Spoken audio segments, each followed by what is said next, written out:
My family ate without me at my parents' 30th anniversary dinner. Mom gave me $1,000, but when my sister joked, "You're our ATM," and everyone laughed, I ripped it up and walked out. 3 months later, the bank contacted me. Have you ever felt like you were just an ATM to your own family? Like your worth was measured by what you could give them, not who you are. Because I thought I knew what betrayal felt like, until the moment I discovered my own father was trying to steal my identity. My name is Cassandra, I'm 34, and as a freelance graphic designer in Seattle, I pride myself on being on time. But that rainy evening, I was in a full-blown panic. I was desperately, aggressively late for my parents' 30th anniversary dinner. By the time I burst through the restaurant door, breathless and dripping, my family was already finishing dessert. Laughing without me. I forced a smile, clutching the gift bag with the matching Apple Watches I'd splurged on.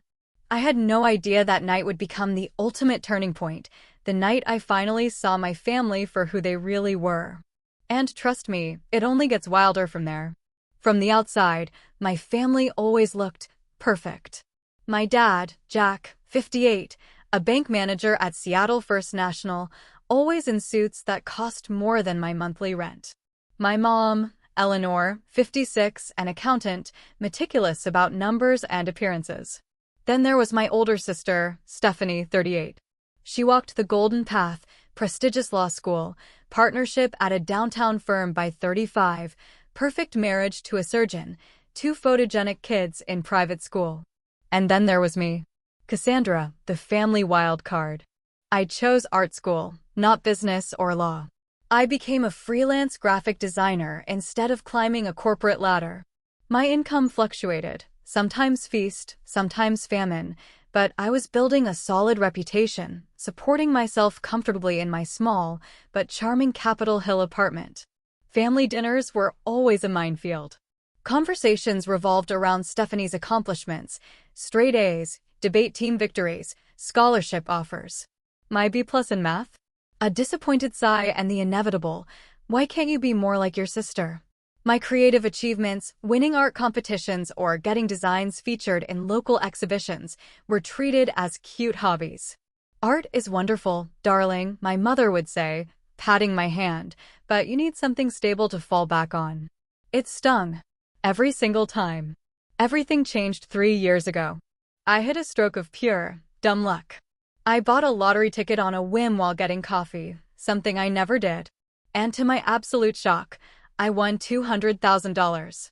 Not enough to retire, but enough to annihilate my student loans, build a solid emergency fund, and invest in some serious equipment for my design business. I'd planned to keep it quiet, you know?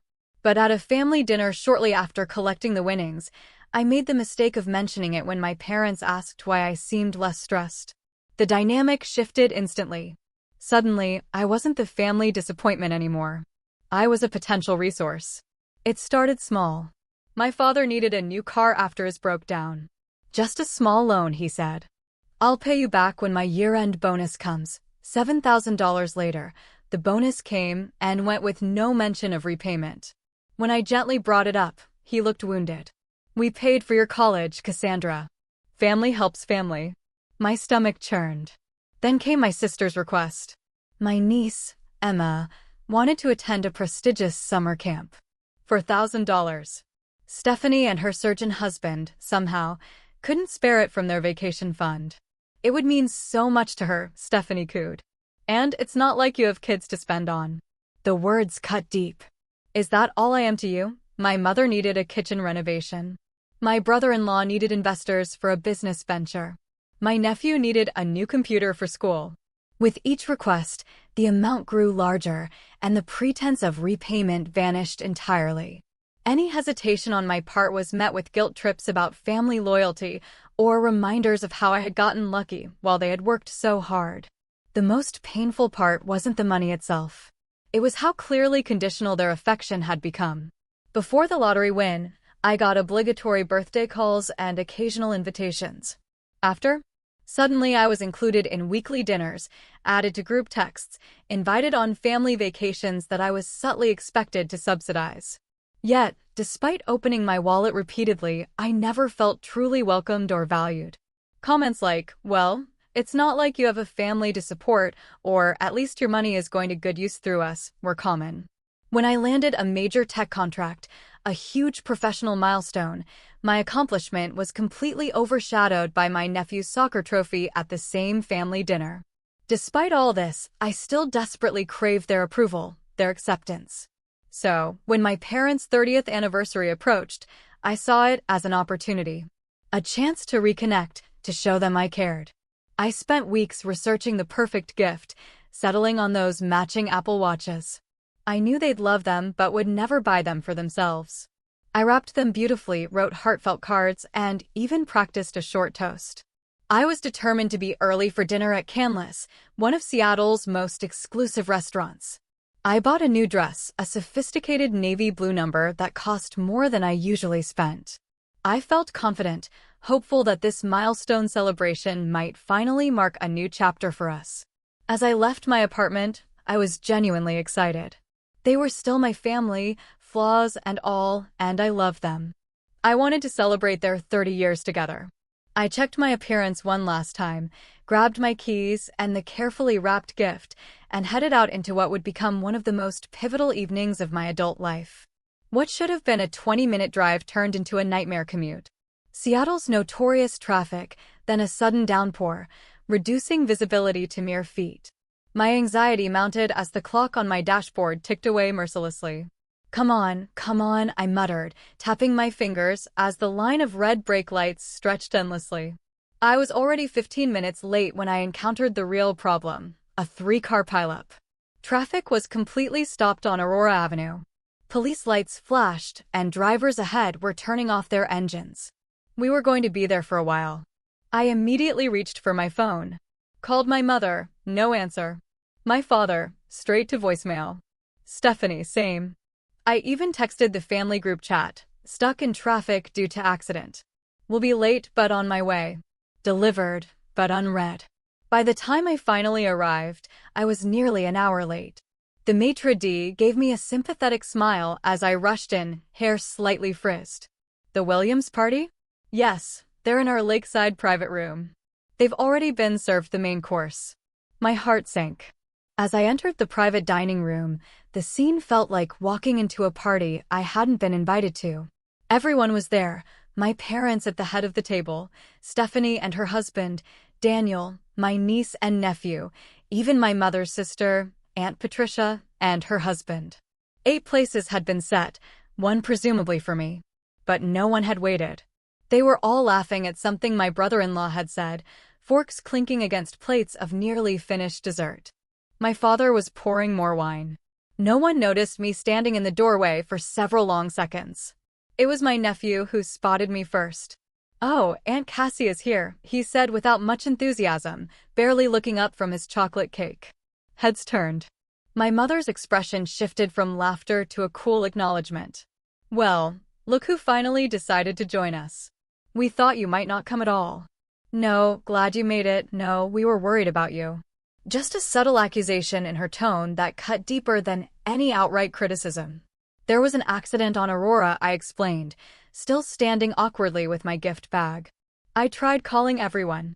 "We were enjoying ourselves," my sister said with a shrug. "Phones away during family dinner. Remember Dad's rule." A rule that, I knew, only applied when convenient. I'd seen Stephanie checking work emails during countless family meals. My father waved a hand at the empty chair. "Sit down. We'll see if the kitchen can make you something quickly." I slid into the seat, noticing the empty bread basket and water glasses around me. No one had saved me any appetizers. No one had thought to order on my behalf, despite knowing exactly what I would have chosen. I'd been coming to Canlis with my family since childhood and always ordered the same thing, their famous truffle pasta. "No need to trouble the kitchen," I said, forcing a smile. "I'm just glad to be here for the celebration." I reached into my bag and pulled out the gift box. "Happy anniversary, Mom and Dad. 30 years is an amazing accomplishment." My mother took the box with a polite "thank you" and set it aside without opening it.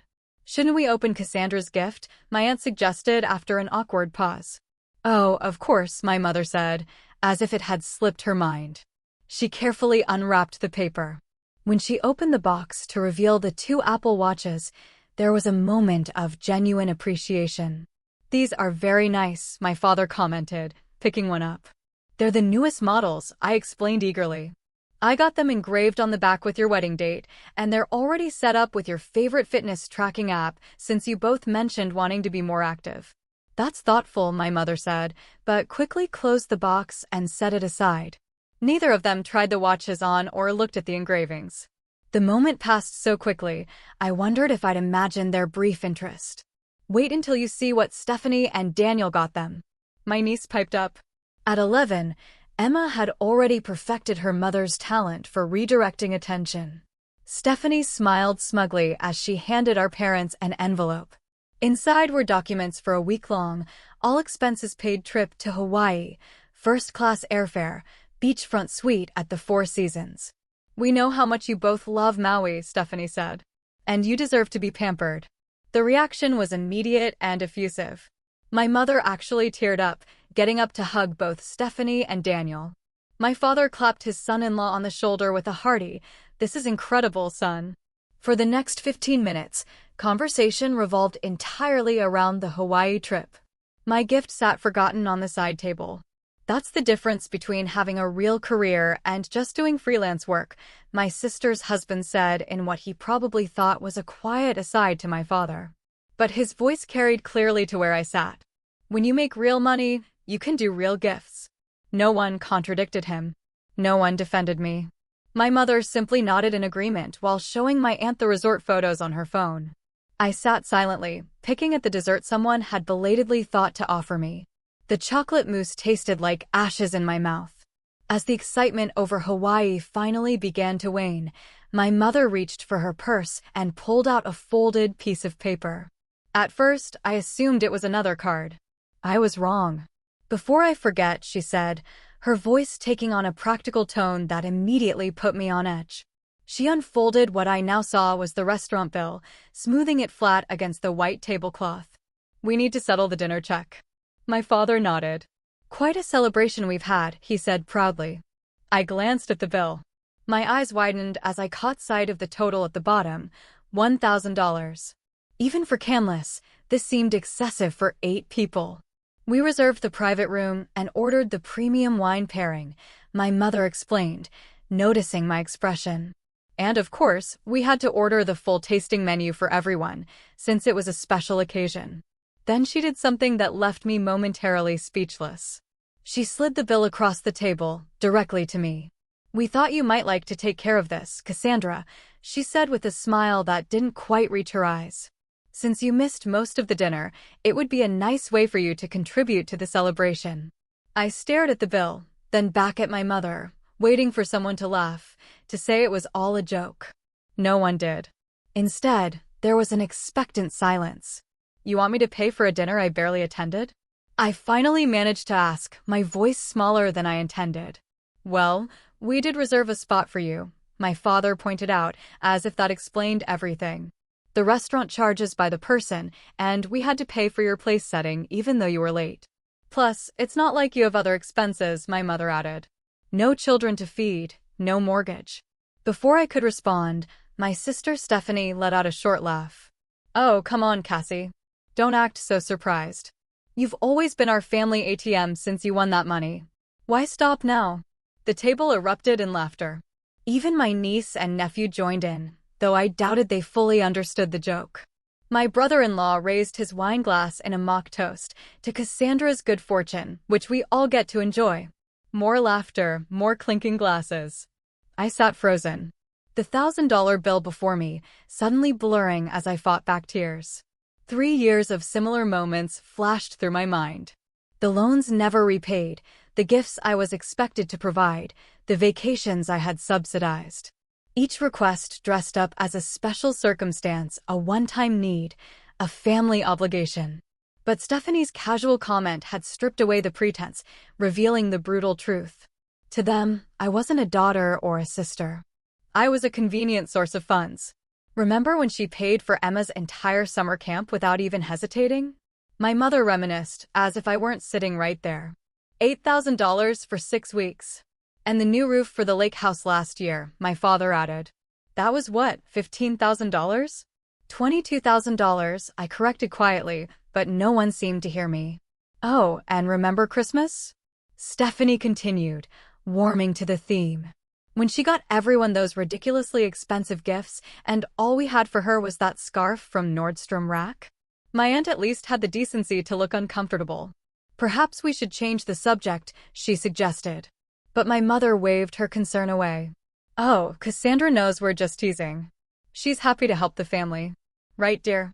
All eyes turned to me expectantly, not with gratitude or affection, but with entitled anticipation. I could see it clearly now. They were waiting for me to play my assigned role, the golden goose, the family ATM. I looked down at the $1,000 bill again, seeing it not just as a dinner check, but as a symbol of our entire relationship.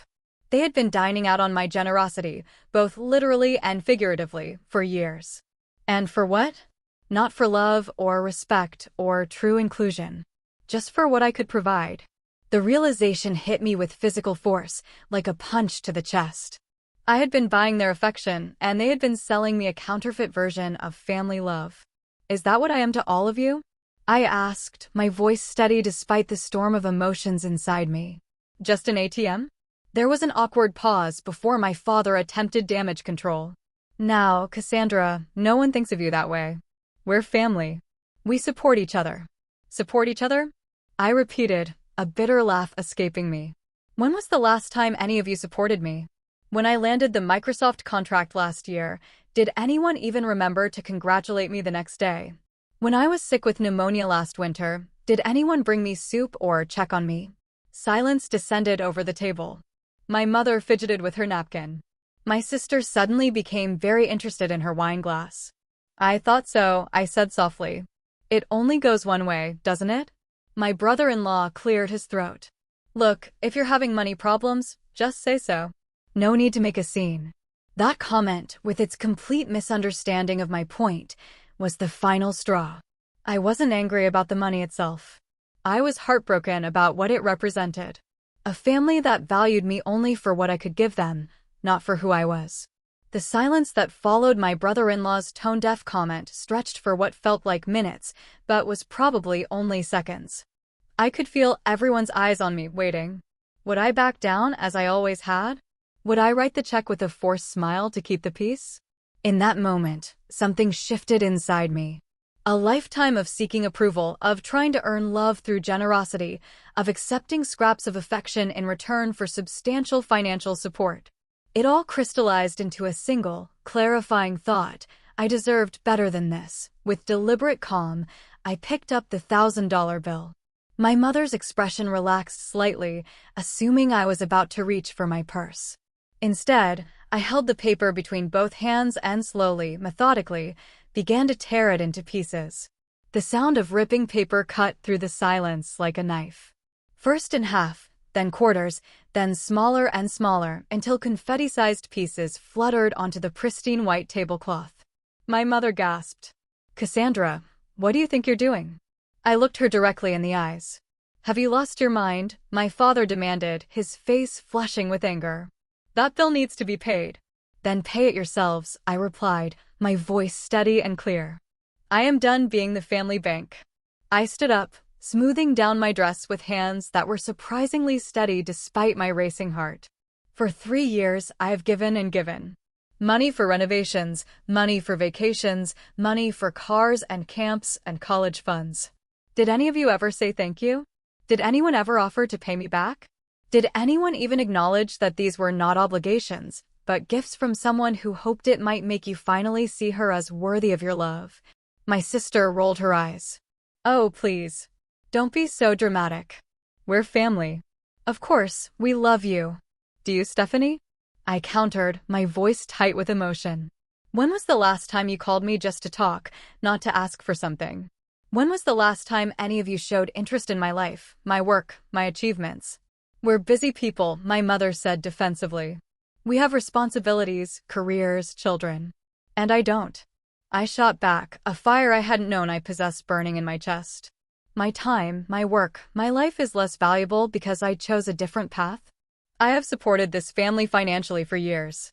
I helped pay for Emma's braces when your insurance wouldn't cover the full amount. I covered the deposit when Dad's car broke down. I bought you that diamond bracelet for your birthday last year, Mom. The one you're wearing right now. Not because I had to, but because I wanted to make you happy.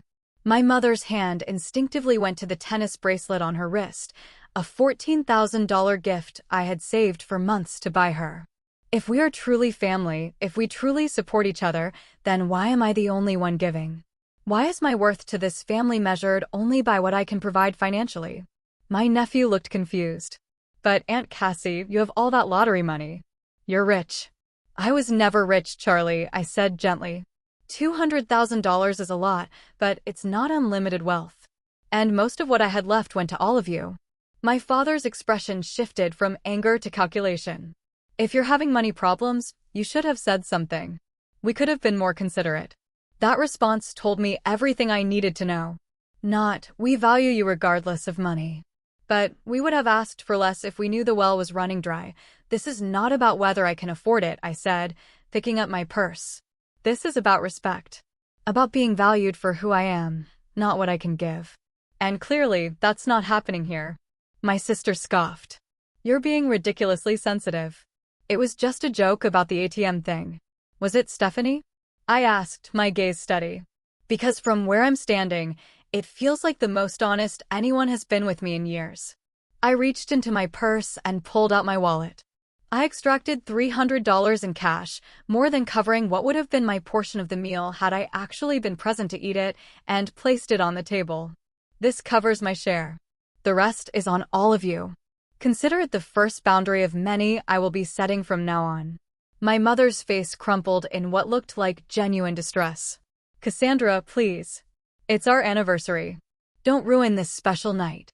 For a moment, I felt the familiar pull of guilt, the ingrained need to please, to make peace, to put everyone else's feelings above my own. But then I remembered how they had started dinner without me. How they had dismissed my gift. How they had laughed at my expense. I think the night was ruined long before I got here, I said quietly. Happy anniversary. I hope the next 30 years bring you wisdom to match your longevity. With that, I turned and walked toward the door. My father called after me, his voice sharp with authority. Cassandra Williams, you get back here right now. We are not finished discussing this. I paused at the doorway, looking back one last time at the family tableau, my parents' angry faces, my sister's contemptuous eye roll, my brother-in-law's smirk, my niece and nephew's confusion, my aunt and uncle's uncomfortable silence. Actually, Dad, I replied, I think we are. And then I walked out, each step feeling simultaneously like the heaviest and lightest movement of my life. Heavy with the finality of what had just happened. Light with a sudden, unexpected liberation of speaking my truth. As I drove home through the rain-slicked streets of Seattle, tears streamed down my face. But they weren't entirely tears of sadness. There was relief there too.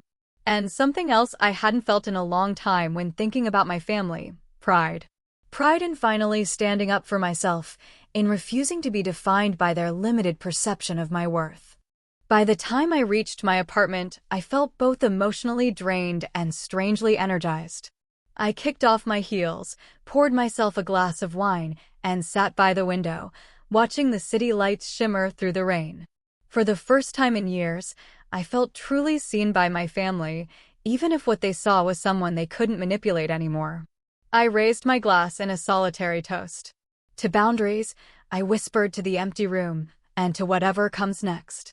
The 3 months following that fateful anniversary dinner were both the most difficult and most transformative of my adult life. I maintained complete radio silence with my family. It was simultaneously painful and liberating. The first few weeks were the hardest, filled with moments of doubt and waves of guilt that would wash over me, usually late at night when my defenses were down. Asterisk, had I overreacted? Was tearing up the bill a childish gesture? Should I have handled things differently? Asterisk, these questions plagued me, along with the deeply ingrained belief that turning away from family, no matter how toxic, was fundamentally wrong. My phone became both a source of anxiety and disappointment. Sometimes it would light up with texts or calls from my parents or Stephanie, and my heart would race with a flicker of hope that perhaps there would be an apology, an acknowledgement, a desire to make amends. But each message followed the same pattern. No recognition of what had happened. No accountability for their behavior. Just attempts to pull me back into the old dynamic. From my mother, your father and I are considering renovating the lake house kitchen. Since you have such good taste, we thought you might want to contribute to the new appliances. Call me back. From Stephanie, Emma's birthday is next month. She wants that expensive drawing tablet, the one you mentioned once. I told her you'd probably get it for her. Let me know. From my father, the Hawaii trip is coming up. Your mother thought you might want to send us some spending money as an anniversary gift since you ruined the dinner. Think about it. Each message confirmed that I had made the right decision. Yet, they still stung. They showed me just how deeply entrenched the pattern was, how my family saw me primarily as a resource rather than a person with feelings and boundaries. Rather than sinking into isolation, I channeled my energy into rebuilding my life on my own terms. I took on new design projects that challenged me creatively, pushing myself to grow professionally. I joined a local art collective where I met other creative professionals who valued my input and respected my work. Most importantly, I started seeing a therapist, Dr. Leanne Matthews, who specialized in family dynamics and boundary setting. Our weekly sessions became an anchor in my new reality, a safe space to unpack decades of emotional manipulation and conditional love. What you're experiencing is grief, Dr. Matthews explained during one particularly difficult session. Not just for the relationship you've lost, but for the relationship you never had and always wanted. Those words hit home in a profound way. I was mourning the family I had always hoped we could be, the love I had tried to buy but could never truly obtain.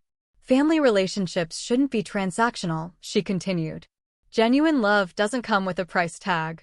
We worked together on exercises to help me recognize my own worth independent of external validation. To understand that setting boundaries was not selfish, but necessary for healthy relationships. I learned to identify the difference between guilt as a manipulation tool and genuine remorse as a catalyst for change. My mother left voicemails that veered between guilt-tripping, "I can't believe you would treat your own mother this way after all I've done for you," and angry accusations. "You always were the selfish one, even as a child." My sister's tactics were more direct. "You're being ridiculous, Cassie." So we made a few jokes about money. "Get over yourself and grow up." Not once did any of them say, "I'm sorry," or "I miss you," or "What can we do to make this right?" Their concern seemed focused entirely on the loss of what I could give them, not the loss of me as a person they loved. Around this time, I met Grace Chin at one of the art collective's community events. She was a photographer who had recently moved to Seattle, and we bonded over shared creative frustrations and midnight coffee. When I cautiously shared some of what I was going through with my family, expecting the usual platitudes about blood being thicker than water, her response surprised me. "My parents tried to control me through money for years," she said matter-of-factly. "They paid for my college on the condition that I studied business instead of photography. When I finally changed my major in junior year, they cut me off completely. No warning, no discussion, just financial abandonment." "What did you do?" I asked, amazed by her calm recounting of something so painful. "I got 3 jobs, took out loans, and finished my degree," she replied. "It was the hardest thing I've ever done, but also the most important. It taught me that their money was never support, it was control." Grace became a crucial part of my support system. Someone who understood firsthand the complicated intersection of family and finances. Unlike well-meaning friends who would insist, "But they're your family," as if that excused all behavior, Grace recognized the difference between healthy family bonds and emotional manipulation. "The question is not whether you should forgive them," she told me during one of our long conversations. "The question is, what would that forgiveness look like? Does it mean going back to the way things were, or creating something new with clear boundaries?" Her perspective helped me see my situation with greater clarity. I didn't have to choose between cutting my family off forever or returning to being their financial safety net. There was potential for a middle path, but it would require them to recognize the problem and be willing to change. As the weeks passed, I found myself growing stronger and more centered. The guilt that had initially consumed me began to recede, replaced by a quiet confidence in my decision. I started sleeping better, waking without the immediate weight of family obligation pressing on my chest. I rediscovered old passions, took a ceramics class, went hiking with new friends, and even started dating again. My life was becoming my own in a way it never had been before, shaped by my choices rather than by the expectations and demands of others. There was loneliness sometimes, particularly during holidays or when I'd see families laughing together in restaurants or parks. But it was a clean loneliness, uncomplicated by manipulation or conditional acceptance. By the third month of my self-imposed family exile, the constant barrage of calls and texts had slowed to a trickle. Perhaps they had finally accepted that I was serious. Or perhaps they had simply found other sources of financial support. Whatever the reason, I was grateful for the respite, for the chance to continue healing without the constant reopening of the wound. And then, on an ordinary Tuesday morning, as I sat at my desk working on a brand design for a new client, my phone rang with a number I didn't recognize. Little did I know that this call would force me to confront my family situation in a way I never could have anticipated. "Is this Cassandra Williams?" The voice on the other end of the line was professional, with a note of gravity that immediately put me on alert. "Yes, this is she," I replied cautiously, saving my design work and giving the call my full attention. "This is Thomas Brennan, Senior Credit Manager at First Security Bank. I need to speak with you regarding some unusual activity on your accounts. Do you have a few minutes to discuss this matter privately?" My stomach dropped. Had I been hacked? With all the other stress in my life, financial fraud was the last thing I needed. "Yes, of course," I said, moving from my desk to the living room sofa for more comfort during what I suspected would be a stressful conversation. "What kind of unusual activity are we talking about?" There was a brief pause before Mr. Brennan continued. "Miss Williams, our fraud detection system flagged an attempt to open a new credit account in your name. The application was submitted last Thursday with your social security number, date of birth, and other personal information, but certain discrepancies triggered our security protocols." "I have not applied for any new credit accounts," I confirmed, my anxiety rising. "Was someone trying to steal my identity?" "That appears to be the case," he replied. "However, this situation is somewhat delicate. Our investigation indicates that the application was submitted by someone you know. The primary applicant was listed as Jack Williams, with you as a co-authorized user, but the signature purporting to be yours failed our verification process." The room seemed to tilt sideways as the implication of his words sank in. "Jack Williams, that's my father." "Yes," Mr. Brennan confirmed, his tone softening slightly. "I'm sorry to be the bearer of this news, Miss Williams, but it appears that your father attempted to open a joint credit line with a $25,000 limit using your personal information without your authorization. When we called the contact number on the application to verify some details, the individual identifying himself as Jack Williams became agitated and insisted the application was legitimate." I pressed my fingertips against my closed eyelids, trying to process this information. My own father had attempted to commit identity theft against me. The betrayal cut deeper than I could have imagined. The application included copies of what appeared to be your driver's license and social security card, Mr. Brennan continued. "May I ask if you have provided these documents to your father recently, or if he would have access to them?" I thought back to the last time I had visited my parents' home, months before the anniversary dinner. I had needed to complete some insurance paperwork and had brought my document folder with me, leaving it briefly unattended in the study while I helped my mother in the kitchen. Had my father taken that opportunity to make copies? The thought made me physically ill. "No," I said firmly. "I did not provide those documents or authorize him to use my information in any way." Mr. Brennan's voice took on a more formal tone. "Miss Williams, I need to inform you that what your father attempted constitutes identity theft, which is a criminal offense. As the potential victim, you have several options. We have already flagged this as fraudulent in our system and denied the application.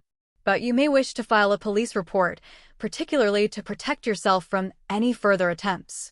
"Has he done this before?" I asked, suddenly wondering if this was the first attempt or merely the first time he'd been caught. There was a telling pause. I cannot discuss specific details of other applications due to privacy regulations, Mr. Brennan said carefully. However, I can tell you that our system shows previous credit inquiries in your name from several different financial institutions over the past 2 months. The implications were clear. This was not a one-time desperate act, but a pattern of behavior. My father had been systematically trying to use my identity to access credit, likely since I had cut off contact after the anniversary dinner. What do I need to do to protect myself? I asked, reaching for a notepad to write down instructions. Mr. Brennan was thorough and compassionate as he outlined the steps. Place a fraud alert on my credit reports, consider a credit freeze, monitor my accounts closely, change passwords, and consider filing a police report. He even offered to connect me with the bank's identity theft response team for additional support. As we neared the end of the conversation, he hesitated before adding, "Miss Williams, I hope you don't mind me saying this, but we see these situations more often than people realize when they involve family members. They can be particularly complicated emotionally. Please don't hesitate to reach out if you need any assistance navigating this process." After thanking him and ending the call, I sat motionless on my sofa. The notepad of security steps clutched in my hand. The afternoon sun streamed through my windows, casting everything in a golden light that felt at odds with the darkness of what I had just learned. My own father had not just tried to take advantage of my generosity. He had crossed the line into criminal behavior. Asterisk, had he always seen me this way? As a resource to be exploited? Was there ever genuine love there? Or had it always been conditional? Asterisk, I thought about the potential consequences of filing a police report. My father could face criminal charges. It could tear what remained of my family apart. Yet, not filing a report left me vulnerable to future attempts and sent the message that his behavior was somehow acceptable. The hardest part was acknowledging that this was not a momentary lapse in judgment on my father's part.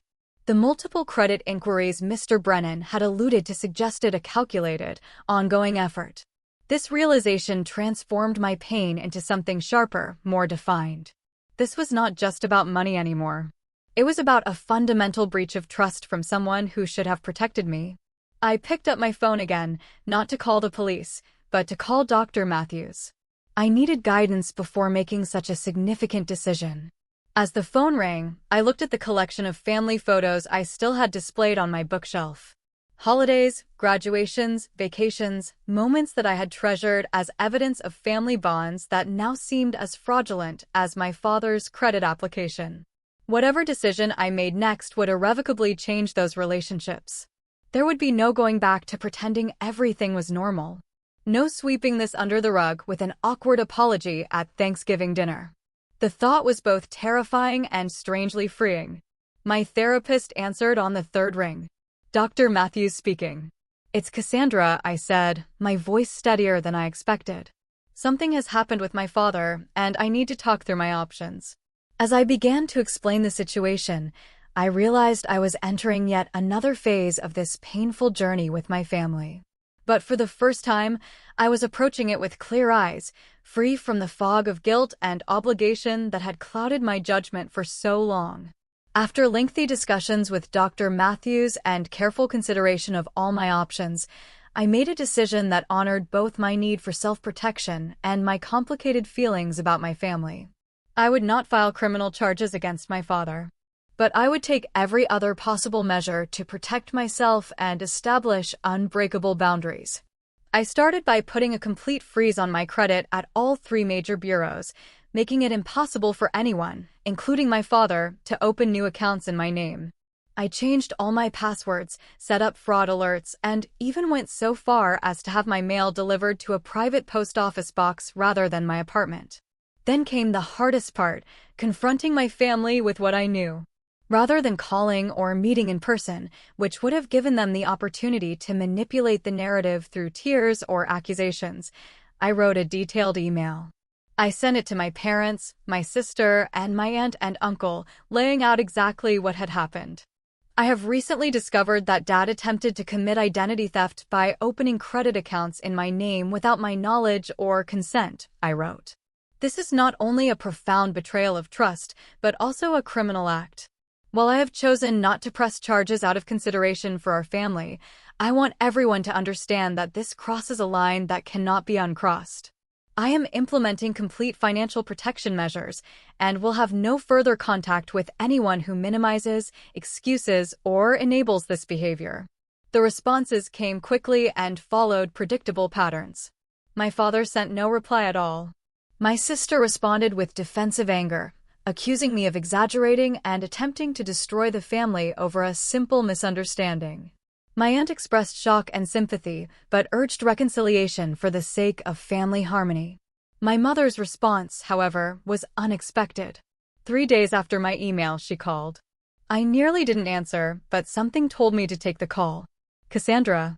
Her voice sounded smaller than I remembered, lacking its usual authoritative tone. Can we meet? Just you and me, please. Against my better judgment and Dr. Matthews' cautious advice, I agreed to meet her at a coffee shop near my apartment, a public place where I could leave easily if things went south. I arrived early, chose a table with a clear path to the exit, and ordered a latte I was too nervous to drink. When my mother walked in, I was struck by how much she had aged in just 3 months. Her typically immaculate appearance seemed slightly disheveled, her posture less confident. She spotted me and made her way over, hesitating before sitting down opposite me. Thank you for meeting me, she began, folding and unfolding a napkin nervously. I know you have every reason to refuse. I waited silently, determined not to make this easier for her. What your father did was wrong, she said, finally meeting my eyes directly. I want you to know that I had no idea he was doing this. I would never have condoned it. But you condoned treating me like a bank account for years, I replied evenly. You participated in it, encouraged it, laughed about it at the anniversary dinner. She flinched at the reminder, but didn't deny it. Yes, she admitted softly. I did. We all did. And I am sorry, Cassandra. Truly sorry. The apology I had waited years to hear almost didn't register at first. I had become so accustomed to excuses and deflections that sincerity caught me off guard. Your father has a problem, she continued. He has been gambling for years, something I tried to ignore because it was easier than confronting it. The nice lifestyle, the renovations, the vacations, all of it has been built on sand. We are deeply in debt. Have been for years, and it has only gotten worse since you stopped helping. Helping? I repeated. Is that what you call it when you treat your daughter like an ATM? She winced. You're right to be angry. We took advantage of your generosity and love. When you won that money, we saw it as a solution to our problems rather than what it actually was, your opportunity for financial security. As my mother continued, a fuller picture emerged. My father's gambling had spiraled out of control. They had remortgaged the house twice. Credit cards were maxed out. The successful image they had maintained, the one I had always felt pressured to live up to, was a complete facade. Why are you telling me this now? I asked. Are you hoping I'll bail you out again? She shook her head firmly. No. I'm telling you because you deserve the truth and because I want to apologize for how we have treated you, not just recently, but for years. We measured your worth by the wrong metrics, Cassandra. We failed to see and appreciate the amazing woman you have become. Tears formed in her eyes, but unlike the performative emotion I had seen so often, these seemed genuine. I don't expect forgiveness. I just want you to know that I am getting help. I have joined a support group for families affected by gambling addiction, and I am learning a lot about codependency and enabling. I am trying to convince your father to get help too, but he's not ready yet. And Stephanie? I asked. Does she know about all this? My mother sighed. I tried to talk to her. She doesn't want to hear it. She has built her life around the same illusions we created. Acknowledging the truth would mean facing some uncomfortable realities about herself and her choices. We talked for nearly 2 hours that afternoon, not just about the recent events, but about patterns that had been established throughout my childhood, the constant comparisons, the conditional approval, the emphasis on appearance over substance. For the first time, my mother listened more than she spoke. And when she did speak, it was without the defensive justifications I had come to expect. Before we parted, I made my position clear. I am willing to have a relationship with you, Mom, but it will be different from before. I will not provide financial support of any kind. That boundary is non-negotiable, and I need time and space to see if the changes you're describing are real and lasting. She nodded, accepting these terms without argument. I understand. And your father, I continued, I cannot have any contact with him right now. What he did was not just hurtful, it was criminal. He violated my trust in a fundamental way. Maybe someday, if he gets help and makes amends, that might change. But not now. The months that followed were a gradual process of rebuilding on new foundations. I maintained my boundaries firmly, but allowed my mother limited contact through weekly phone calls. I helped her find resources for financial counseling and support groups, but made it clear that I would not be contributing to their financial recovery. That was a journey they needed to make on their own. My sister eventually reached out after our mother's intervention, though her version of an apology left much to be desired. I still think you overreacted, she said. But maybe we were a bit thoughtless about the money stuff. It was a start, if a small one. A year after the anniversary dinner that had changed everything, I found myself in a different place, both literally and figuratively. I had moved to a new apartment in a different neighborhood, expanded my design business to include more fulfilling creative projects, and built a circle of friends who valued me for who I was, not what I could provide. My relationship with my family remained complicated. My father eventually entered treatment for his gambling addiction, and while I maintained my distance, I did not stand in the way of his recovery. My mother and I established a more honest relationship, though the closeness we had once shared remained elusive. Stephanie and I settled into a cordial but distant dynamic, connecting mainly through occasional texts and obligatory holiday wishes. The most profound change, however, was within myself. I had learned to value my own worth independent of others' validation. I had discovered that setting boundaries was not an act of cruelty, but an act of self-respect. I had found that family could be defined by choice and quality of connection rather than merely by blood. On the anniversary of that fateful dinner, I took myself out to a nice restaurant, sat at a table for one, and ordered exactly what I wanted. As I raised a glass of champagne in a solitary toast, I reflected on the painful but necessary journey of the past year and the wisdom it had brought me. True love, I had learned, never comes with a price tag. It cannot be bought or sold. It exists in the respect we show for each other's autonomy, in the support we offer without expectation of return, in the joy we take in each other's authentic self-expression. Money may buy influence, compliance, or the appearance of affection, but it cannot purchase genuine love or respect. I had also discovered that sometimes the healthiest love we can offer, both to ourselves and others, is the courage to say no to harmful patterns. Setting boundaries is not about punishment, but about creating space for healthier relationships to potentially grow. And perhaps most importantly, I had learned that my value was inherent, not earned through achievement or financial provision or conformity to others' expectations. I was enough, just as I was. As I finished my meal and prepared to head home, I thought about how I would end this chapter of my story, not with bitterness over what had been lost, but with gratitude for what had been gained, self-knowledge, authentic connections, and the freedom to write the next chapters on my own terms. If you have ever struggled with family expectations or felt valued only for what you could provide rather than who you are, I truly hope my story helps you recognize that you deserve more. Setting boundaries is not selfish, it is necessary for healthy relationships. Have you ever had to establish difficult boundaries with loved ones? What happened? Share your experience in the comments below. And if this story resonated with you, please hit the like button, subscribe to hear more stories of personal growth through challenging circumstances, and share with someone who might need to hear that their worth is not determined by what they give, but by who they are. Thank you for listening to my journey.